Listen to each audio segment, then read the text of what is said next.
chaîne de la diaspora congolaise. ED Télévision, le rendez-vous des internautes. Chers amis, bonsoir. Nous recevons sur le plateau de DTV une personne qui n'est plus à présenter. Il s'agit de Félix Tshisekedi. Nous allons parcourir l'actualité et beaucoup d'autres questions, en tout cas intéressantes, qui touchent à leur parti politique, l'UDPS. Bonsoir Félix. Bonsoir Damien. Voilà, donc nous avons suivi récemment le président Étienne Tshisekedi qui a fait un discours, en tout cas pour les vœux de l'année 2015.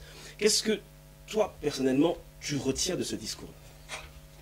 Ben, il a un peu ramassé tous les sujets. Le premier, c'était de dire au peuple congolais qu'il était, malgré les souffrances qu'il a connues, les souffrances personnelles, qu'il était avec son peuple, il était dans ses pensées en tout cas avec son peuple.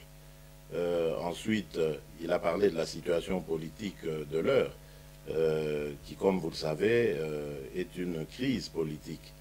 Et comme la communauté internationale était venue au chevet du Congo, il a abondé dans ce sens, prouvant qu'il était bien au fait de l'actualité, parce que les contacts avec les envoyés spéciaux de la communauté internationale ont commencé pendant qu'il était en convalescence, donc il suivait cela.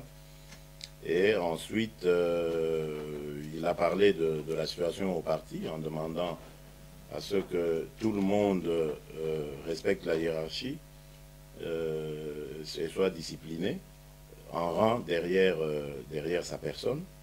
Et il a terminé par les vœux. Donc je crois qu'il a vraiment ramasser tous les problèmes politiques actuels, et c'est très bien. Oui, mais il a mis l'accent, le président Tshisekedi a mis l'accent sur la démarche sur laquelle se trouve l'UDPS, c'est par rapport au dialogue. C'est-à-dire qu'il y a un courrier officiel que l'UDPS a adressé, en tout cas au niveau de la communauté internationale, pour solliciter ce dialogue. Alors, lorsqu'on lit un peu ce document, cette charte des Nations Unies et de la disposition, enfin le 2098, on parle de la promotion du dialogue. C'est-à-dire qu'il y a une recommandation à la communauté internationale de promouvoir un dialogue politique au Congo. Mais le document ne parle pas de la convocation d'un dialogue. Est-ce que votre lettre ne resterait pas lettre morte? Je ne pense pas, parce que entre la promulgation de cette résolution et le travail du terrain, il y a eu de l'évolution. Et cette évolution, c'est la rencontre, ou les rencontres que nous avons, les différentes rencontres que nous avons eues avec les envoyés spéciaux de la communauté internationale. Et déjà, à ce moment-là, se profilait cette idée, cette initiative qui devait aboutir par un dialogue. Et ici, nous devons dire que l'UDPS a immédiatement donné son accord pour cette initiative à ce moment-là, parce que nous jugions que c'était la meilleure façon, et c'est toujours le cas jusqu'à présent, c'est la meilleure façon d'être aux commandes de notre propre destin. Parce qu'il faut faire très attention, et c'est pour ça que je suis là, pour essayer d'expliciter ce qu'a dit le président. Ce n'est pas du tout un aveu de faiblesse que d'épouser la position internationale qui consiste à avoir un dialogue. Ce n'est pas un aveu de faiblesse, parce que certains disent qu'il faut absolument un soulèvement. Le soulèvement, mais il n'y a personne qui peut s'opposer à un soulèvement, même si on n'en voulait pas, mais lorsque le soulèvement arrive, personne ne le contrôle, c'est un soulèvement. Mais attention, il y a des soulèvements que l'on provoque. Et dans le cas de notre pays, le Congo est très faible pour le moment.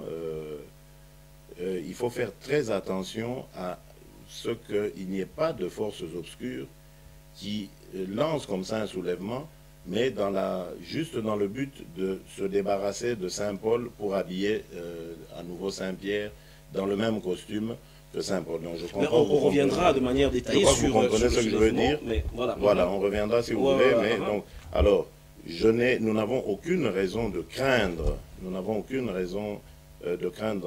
non-faisabilité de ce dialogue, parce que tout simplement, nos interlocuteurs, déjà en ce temps-là, nous disaient que c'était la voie la plus sûre, en tout cas, pour arriver de manière apaisée aux prochaines échéances électorales. Mais j'ai bien peur que l'UDPS tombe encore dans le piège de 2011, où on a vu que l'UDPS était très confiante en elle-même, disant que la victoire était certaine. On n'a pas pensé à un appel électoral, il n'y a pas eu un plan B qui avait été préparé dans le cas où il y aurait hold-up.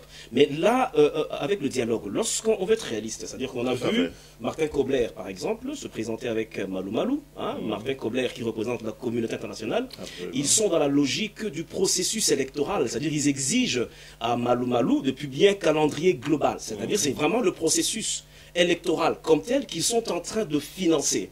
Or, le dialogue tel que vous le concevez, n'est-ce pas, qu'il va plutôt pousser à chambouler un peu les calendriers éventuels prévus par la communauté internationale, ça devient finalement quelque chose d'irréaliste. Ce processus électoral dont vous parlez, ça doit être un processus inclusif. Vous verrez que Martin Kobler va dans le sens de dire il faut qu'il soit accepté par tous. Le fait déjà de poser la condition à M. Malou Malou de fournir un calendrier global, c'est déjà un énorme test que Malou Malou ne réussira pas. Parce que dans la tactique qui est celle de Kabila, compte tenu du fait qu'il est coincé au niveau de la révision constitutionnelle, il ne peut pas se rabattre sur un référendum bidon que l'aurait aidé à fabriquer Malou Malou pour arriver au prétexte de retoucher à la Constitution. Donc finalement, il ne lui reste qu'une seule possibilité, c'est celle du glissement au-delà de 2016. C'est ce qui l'importe. Voilà pourquoi il nous fabrique cet écran de fumée qui sont les élections locales, urbaines et municipales, mais c'est uniquement dans le but d'avoir l'aval de tout le monde et arriver au moment même de l'organisation de ces échéances, dire qu'il n'y a pas d'argent ou qu'il y a trop de problèmes techniques, etc. Parce qu'en réalité, il y a énormément de préalables à réunir avant d'organiser ces élections locales, municipales et urbaines. Et il le sait, ils le savent tous les deux, Malou Malou et Kabila, et donc ils veulent faire avaliser ce choix pour ensuite trouver prétexte à tout reporter et surtout la présidentielle, parce que c'est celle-là qui nous importe le plus, et pouvoir donc usurper comme ça d'un mandat tout entier et passer au-delà de 2016 et dire voilà, maintenant tout le monde est dans l'illégalité, il faudra un dialogue pour essayer de repartir à zéro. Et ça, nous ne l'acceptons pas. Voilà pourquoi nous disons à la communauté internationale, puisqu'elle nous a rejointes dans l'idée qu'il y a une crise politique actuellement au Congo, et qu'on aille jusqu'au bout de cette logique. C'est-à-dire, il faut dénouer cette crise par un dialogue qui mettra à plat tous les vrais problèmes. Et cette crise, nous savons d'où elle découle. La crise découle des élections de 2011, des élections frauduleuses de 2011. C'est la variante UDPS, mais parce que dialogue, c'est en tout cas autour des différentes entités, autour des différentes parties prenantes, en tout cas, parmi lesquelles il y a aussi la majorité présidentielle, donc Joseph Kabila. Aujourd'hui, l'exigence de l'UDPS par rapport à ce dialogue, c'est qu'il faut qu'à l'issue du dialogue, que l'UDPS puisse recouvrer l'impérium. Voilà, ce que Kabila n'acceptera jamais. Au départ, déjà, les prémices montrent que Kabila n'acceptera pas cela. Donc, ça met un tout petit peu en mal la capacité ou les chances de réussite de ce dialogue. Mais dans le cas où ce dialogue ne réussit pas, quel est le plan B prévu par l'UDPS? C'est ça que j'allais dire. Les états d'âme de Kabila nous importent peu. C'est la situation du Congo qui est ici l'intérêt supérieur, notre intérêt supérieur. Donc, ce que pense Kabila de tout ça, ça nous importe peu. La preuve, d'ailleurs, c'est qu'il a triché pour être là. Donc, lui, le sort des Congolais, ça vient après sa petite... Mais dans le dialogue, c'est l'interlocuteur. Donc, nous pensons que la communauté internationale a raison. Nous ne réclamons pas ce dialogue à Kabila. Nous ne le réclamons pas à Kabila, je tiens à insister. Si nous le réclamions à Kabila, nous aurions participé à sa messe noire qu'il a appelée concertation. C'est clair. Nous ne le réclamons pas à Kabila, mais nous épousons l'idée qui est partie de cette résolution 2098, qui consiste à dire qu'il y a une crise politique au Congo, et donc pour la désamorcer, il faut aller à un dialogue inclusif qui ferait que la voie soit balisée pour aller à d'autres échéances. Mais ce n'est pas ça que dit la résolution en fait, 98. Je l'ai dit tout à l'heure. Vous avez parlé de promotion. Voilà, parce que là... Ça, vous le dites dans les termes qui sont dans la résolution. Voilà, dans la résolution. Mais lors de nos rencontres, nous avons compris les choses de la manière dont je vous le dis. Oui, mais juridiquement, on s'en tient à ce texte-là, parce que, à moins qu'il y ait des documents ad hoc qui accompagnent, finalement... promouvoir quelque chose, il y a plusieurs... Il n'y a pas une mesure contraignante. On peut promouvoir sans qu'il y ait il n'y a pas de contrainte, mais justement. Mais il y a de la contrainte en rien du tout. Lorsque... si vous partez dans cette logique, on allait vous dire aussi que Joseph Kabila, qui a manifesté les intentions de changer la Constitution, l'aurait fait, s'il n'y avait pas de contraintes. Donc vous voyez que les contraintes ici ne sont pas visibles, mais elles existent. C'est pour ça que Kabila ne touche pas à la Constitution. Sinon, il aurait déjà changé cette Constitution et se serait aménagé encore X mandats. Mais s'il ne le fait pas, c'est parce qu'il y a des contraintes. Donc c'est la même chose avec cette idée du dialogue. Il y a une idée de promouvoir quelque chose, mais en fait, derrière cette promotion de ce dialogue, il y a des pressions pour amener les uns et les autres à aller autour de la table et d'aller donc dans le sens de baliser la voie vers des échéances. Et donc, lorsque vous dites, vous posez la question de savoir plan B, mais plan B, c'est clair, je crois que je l'ai dit lors d'une de mes sorties, nous ne serons pas éternellement assis en attendant que la communauté internationale amène ce dialogue. Oui. Parce que nous comprendrons qu'à un moment donné, il y a de la mauvaise foi. Ce moment-là, le président, nous qui sommes autour de lui, en tout cas, nous l'analyserons ensemble, et le président donnera le top pour dire, voilà, notre patience a des limites. Maintenant, nous pensons que il faut empêcher Kabila par les Congolais eux-mêmes. Et donc, nous arrivons à une situation d'incompréhension généralisée, je vais dire. Mais est-ce qu'on n'a pas, on a quand même l'impression que l'UDPS avance avec deux vitesses, ce qui affaiblit un tout petit peu la stratégie. Je m'explique. Aujourd'hui, il y a quand même, c'est un peu comme deux sons de cloche.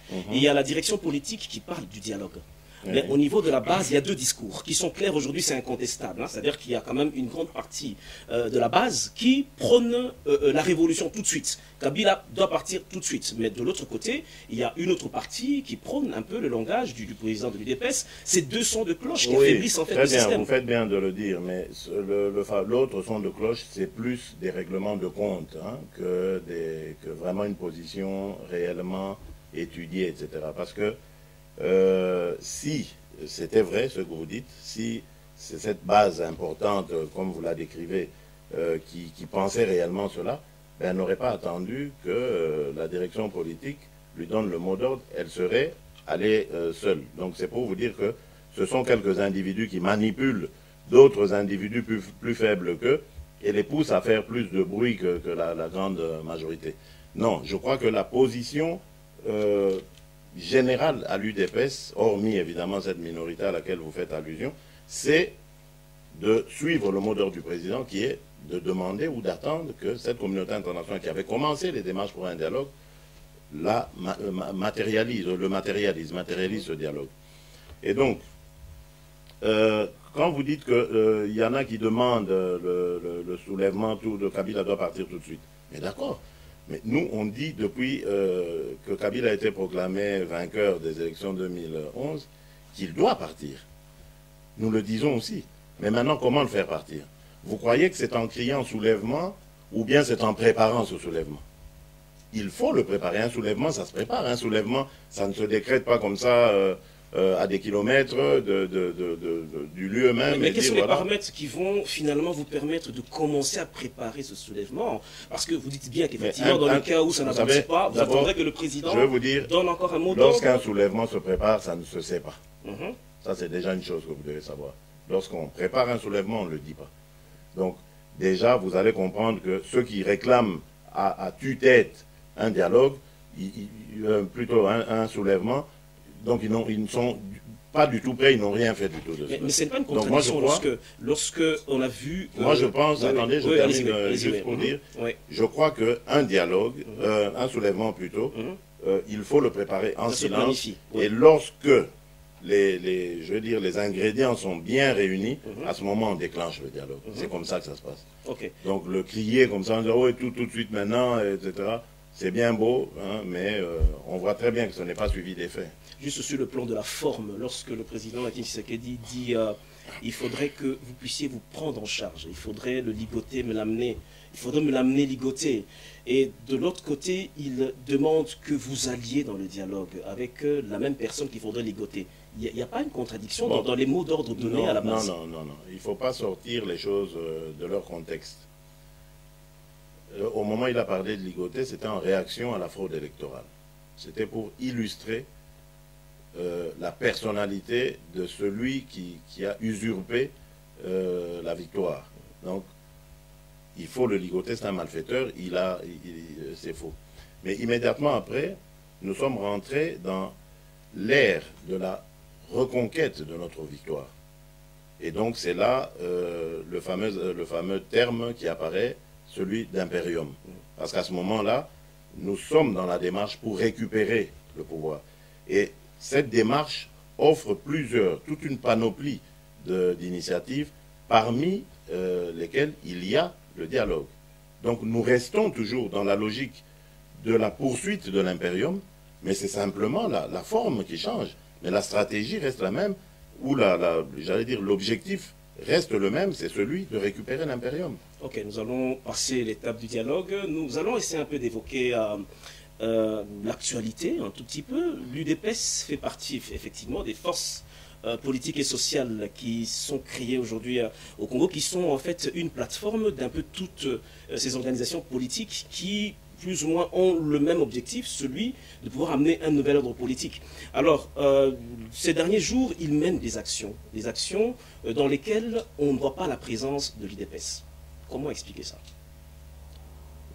C'est tout simplement parce que l'UDPS n'a pas été contacté, je crois, je dirais, et comme le secrétaire général était à distance, le président y compris, donc peut-être qu'ils n'ont pas eu d'interlocuteur valable à l'UDPS pour pouvoir peut-être nous concerner dans cette histoire. Mais vous savez, l'UDPS est toujours du côté du peuple. Et si le peuple manifeste quelques sentiments que ce soit, l'UDPS sera toujours du côté du peuple.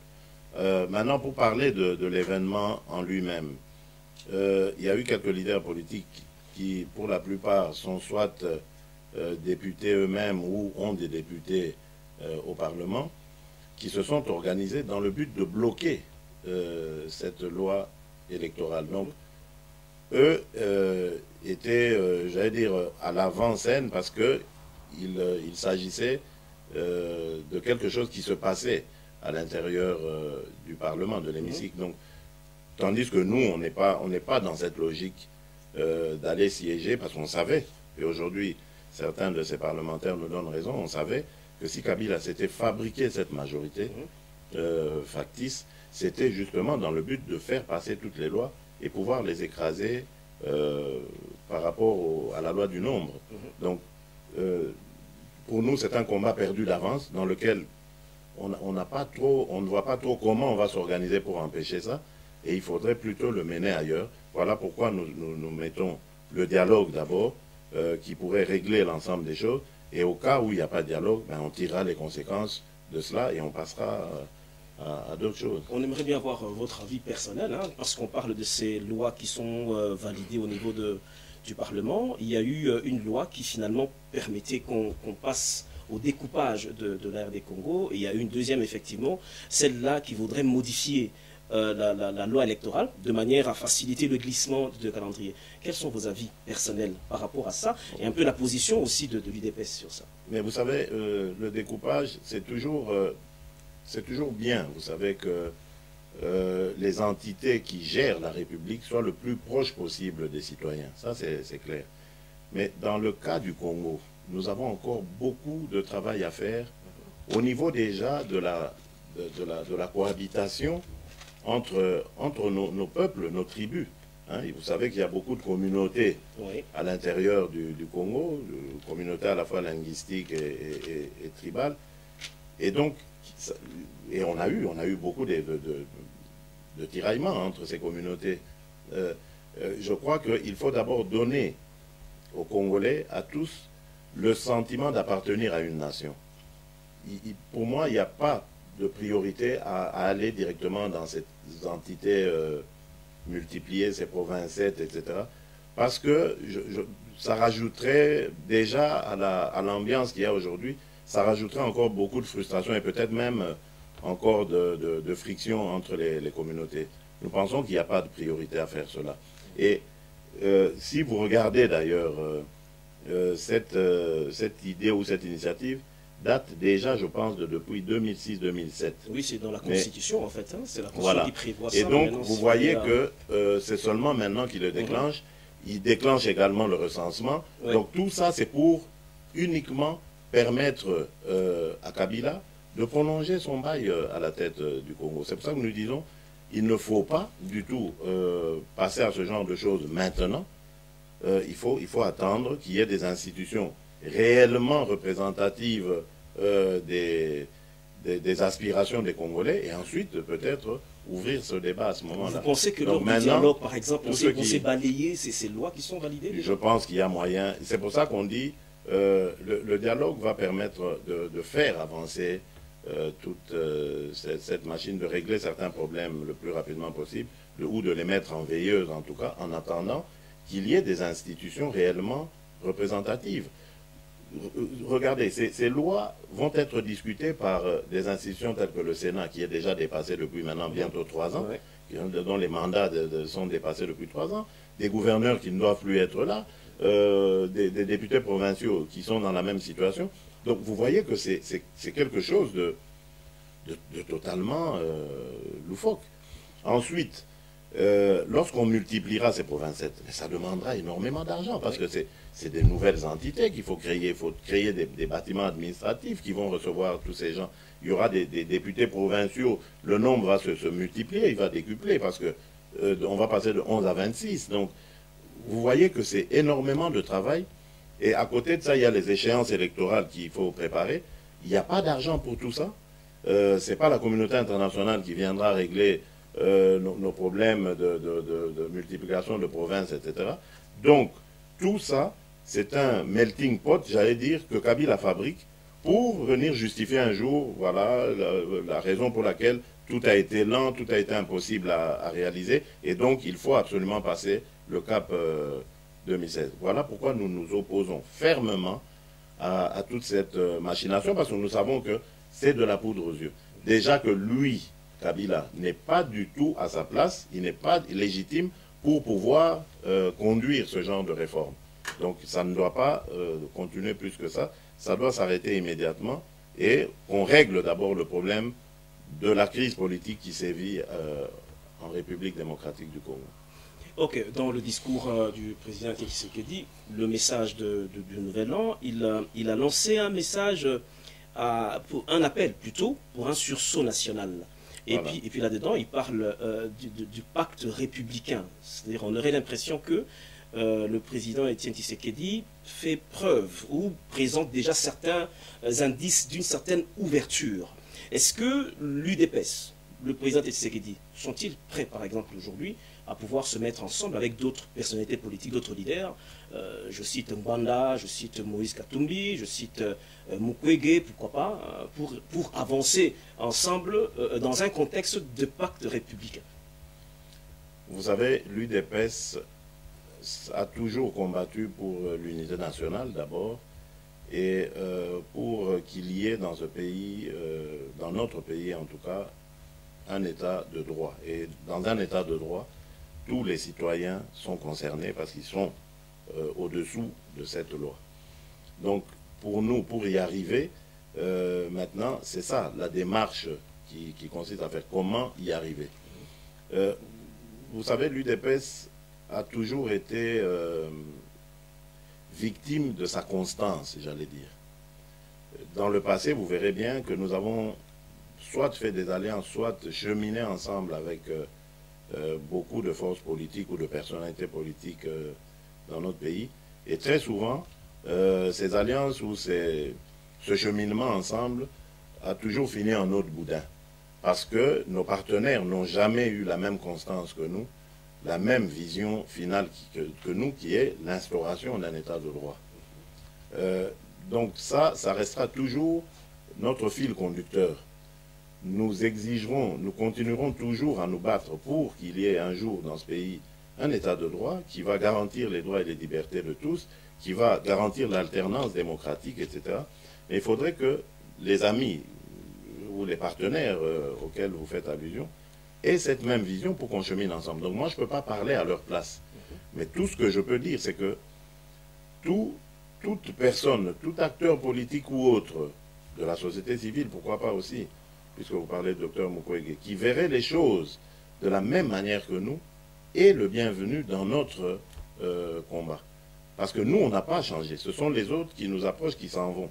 Mais nous, on reste les mêmes et nous avançons toujours pour les mêmes objectifs. Donc, oui, notre porte restera toujours ouverte à tous ceux qui pensent comme nous. Vous voyez, il y a quelque temps, d'ici, on a cheminé ensemble avec des amis parce qu'on pensait, on croyait à ce dialogue. On continue, nous, on continue à y croire.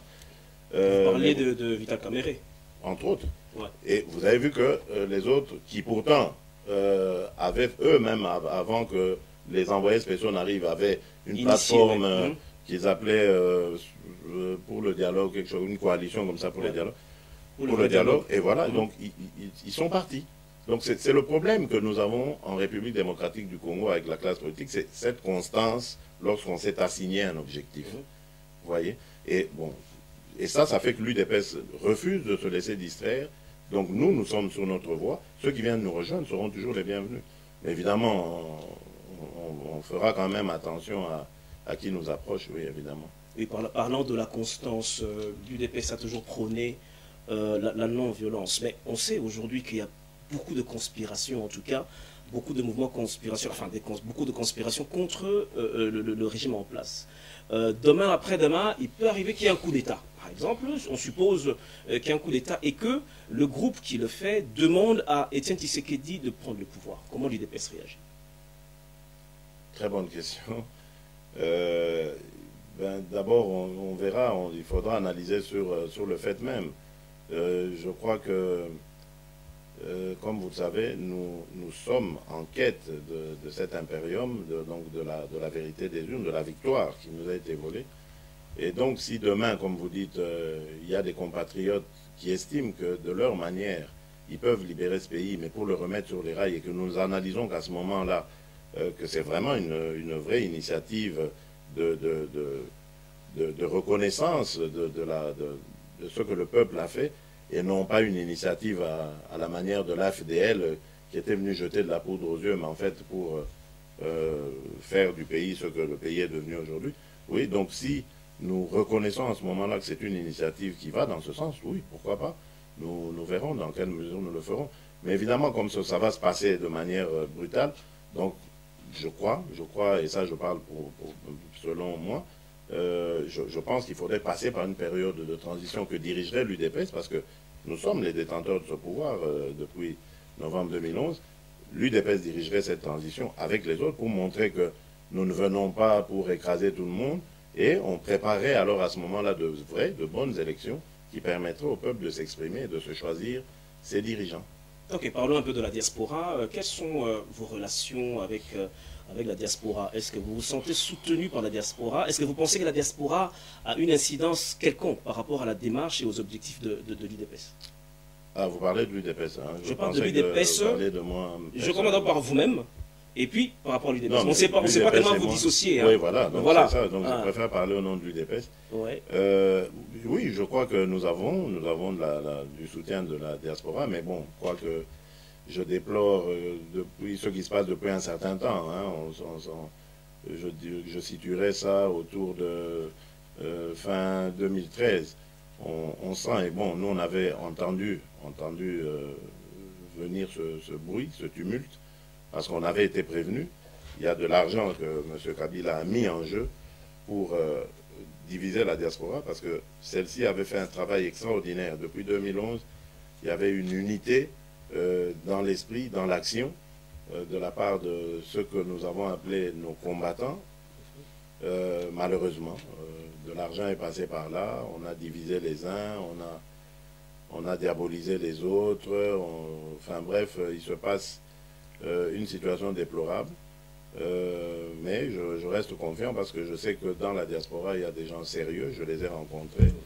Et je crois que tant qu'il y aura ces gens sérieux qui refuseront la compromission des autres, ben, l'espoir subsistera et la diaspora continuera de se faire entendre. C'est vraiment dommage, je vous dis, parce que grâce au travail que je fais des relations extérieures, j'ai rencontré des interlocuteurs très importants qui nous ont dit que beaucoup de positions d'hommes politiques occidentaux ont été infléchies grâce à l'action de la diaspora. Donc c'était vraiment une bombe à retardement pour Kabila, qu'il a très vite compris et qui a mis beaucoup d'argent pour affaiblir la diaspora, la discréditer. C'est dommage, je le redis encore. Oui, mais la diaspora, je crois que la diaspora a des ambitions. La diaspora, je pense qu'elle voudrait bien jouer un rôle quelconque politiquement dans la gestion du pays. Supposons que voilà, l'UDPS a les affaires. Comment est-ce que l'UDPS envisagerait de pouvoir impliquer la diaspora dans la gestion du pays? Déjà en faisant revenir tous nos diplômés, tous ceux qui de la diaspora sont formés dans X ou Y domaine. Il faudrait leur faire de la place. Ils ne sont pas les bienvenus généralement par rapport aux... Oui, mais ça, vous avez demandé par rapport à l'UDPS, mais si c'est par rapport à ceux qui sont là... Non, par rapport à l'UDPS, je parle par rapport à la base de l'UDPS. Généralement, les gens qui viennent de l'extérieur ne sont pas très bien vus. C'est un phénomène congolais. Il faudrait quand même excuser nos membres de la base, parce que, vous savez, avant ce que vous prédisez, et que j'espère le plus tôt possible, il y a eu des vagues de gens de la diaspora, mais ils ont une très mauvaise image, surtout la vague la plus connue, c'est celle qui est venue avec l'AFDEL. Oui. Hein? D'ailleurs, vous avez vu qu'on a tourné ça en dérision, il y a eu des sketchs pour dire, pour finalement appeler ça la diasporie, etc. Parce qu'il y avait des gens qui revenaient, qui se disaient bardés de diplômes et tout ça, mais dès qu'ils ont mis à s'exprimer politiquement, à montrer leurs actes, c'était pire que ce qu'on déplorait déjà du règne que l'AFDEL auquel l'AFDEL a mis fin. Donc, c'est vous dire que ces gens qui ont précédé les vrais patriotes qui sont ici, qui meurent d'envie de rentrer, ces gens, c'était des opportunistes qui sont allés pour des positionnements personnels. Mais je crois que la vraie diaspora existe, c'est celle qui a soutenu à un moment donné le changement au Congo, qui continue en silence. La mort dans l'âme, parce que ce qui se passe, je vous l'ai dit, je ne veux pas revenir dessus, est déplorable aujourd'hui dans la diaspora. Mais ceux-là, ils sont nombreux, ils sont là, ils ont envie de rentrer au Congo. Et moi, je leur dis, parce que je suis un de ces gens, je suis parti aussi au Congo, j'ai aussi eu des difficultés à m'insérer là-bas, je leur dis, nous sommes nombreux à avoir la volonté, à avoir des idées, nous pourrons arriver au Congo et changer les choses. Il faudrait que les autorités congolaises issues des urnes, des vrais, nous fassent de la place et nous montrerons de quoi nous sommes capables. Ok, nous sommes sur le plateau de DTV avec Félix Tshisekedi, qui est le secrétaire national chargé des affaires extérieures de l'UDPS. Nous sommes presque à la fin de notre échange avec lui, mais nous allons terminer par une question en rapport avec la vision de l'UDPS. Aujourd'hui, Matata Pogno nous parle de la croissance économique. Nous ne voyons pas l'incidence, évidemment, sur le développement humain. Alors, moi, j'aimerais savoir comment l'UDPS, aujourd'hui, ça fait quand même plus de 30 ans que l'UDPS essaye de montrer à la population congolaise, c'est elle qui a la solution miracle par rapport au bien-être social de la population congolaise.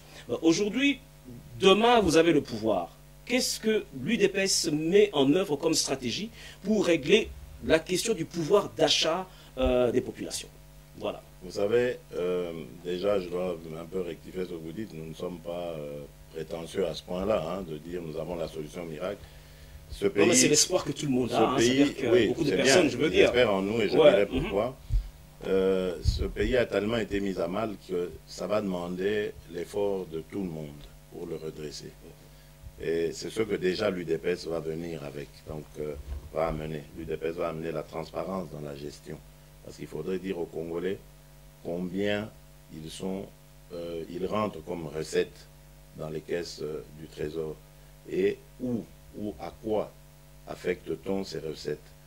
Le pouvoir d'achat ne pourra venir, ne pourra s'améliorer que si ces recettes augmentent et qu'on puisse rémunérer ces gens. Et que ces gens rentrent dans le circuit économique qui ferait que le circuit va tourner, les banques vont tourner, les crédits vont être accordés, les petites et moyennes entreprises vont être créées, vont créer de l'emploi, et de cet emploi, on tirera des impôts qui vont faire qu'on pourra régler un certain nombre de problèmes sociaux. Donc je crois que le problème du Congo est de faire fonctionner le circuit économique, de quitter le secteur informel sur lequel se base cette économie. C'est pour ça que vous voyez d'ailleurs que les retombées de cette soi-disant croissance d'ailleurs qui est j'allais dire, qui est une sorte de... qui ne concerne qu'un seul secteur, le secteur minier. Hein, cette croissance n'est pas dans les autres domaines économiques du pays. C'est le secteur minier qui fait ça, et tout le monde sait que l'argent du secteur minier n'est même pas, ses entrées et ses sorties ne sont même pas connues du Parlement. Donc le Trésor public, n'en parlons même pas, mais les contrats qu'on signe, etc., le Parlement ne les connaît même pas. C'est des individus qui s'arrangent avec des mafieux, et voilà, donc c'est de l'argent qui échappe au Trésor.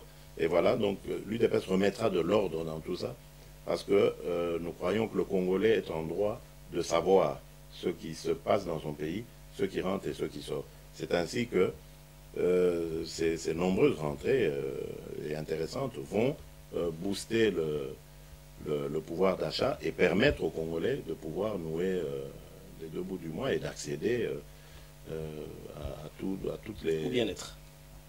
Oui, j'allais dire au bien-être. Moi, j'allais dire à toutes les possibilités, c'est-à-dire l'éducation, la santé, etc. Donc le bien-être. Ok, c'est parfait. Merci beaucoup, Félix Tshisekedi. Si tu as un dernier mot, c'est à toi. Le dernier mot, j'aimerais vraiment insister sur cette position parce que j'ai entendu beaucoup de critiques là-dessus. Bon, déjà pour dire que c'est un petit peu dommage que dès qu'il y a des divergences entre nous, directement on taxe l'autre d'être collabo, d'être...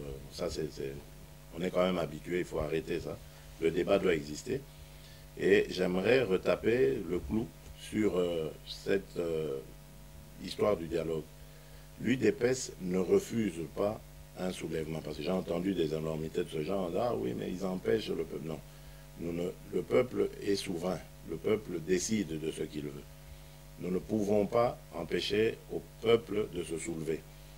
Mais nous pouvons, en tant qu'acteurs politiques et responsables d'un parti politique crédible, dire, lorsqu'on veut un soulèvement, il faut le préparer. Il ne faut pas que ce soit un soulèvement dont la victoire ou l'objectif va vous être ravi par des forces obscures. Lorsqu'on veut un soulèvement, on le prépare en silence, et le moment venu, on le réalise. Voilà pourquoi nous voulons le dialogue, parce que nous savons au moins qu'avec le dialogue, nous allons rester les maîtres de notre destin. Tandis qu'un soulèvement, ça peut ressembler au scénario, parce qu'on a souvent cité le Burkina Faso, et on a vu aujourd'hui qu'au Burkina Faso, les sankaristes, donc les tenants de l'idéal, des idéaux de Thomas Sankara, aujourd'hui, ont disparu alors que c'était eux qui étaient le fer de lance de ce soulèvement. Et si un soulèvement arrive au Congo, c'est l'armée qui va prendre le pouvoir, ou pour ne fût-ce que quelque temps pour calmer les choses. Or, nous savons que l'armée congolaise ne représente pas du tout ou ne défend pas les intérêts du Congo, du moins pour le moment. Donc faisons très attention avec cette volonté de vouloir un soulèvement. Nous partageons cette volonté, mais attention quand même de ne pas tomber dans des travers qui nous feraient regretter de nous être soulevés et d'avoir sûrement payé un lourd sacrifice humain. Félix Tshisekedi, merci. Merci, Damien. Merci à vous aussi, fidèles amis de LTV. Merci d'avoir été en tout cas attentifs à cette émission. Merci à Richard Rich Tempête, merci à Maître Donna, et à nous revoir très bientôt. ED Télévision, la chaîne de la diaspora congolaise. ED Télévision, le rendez-vous des internautes.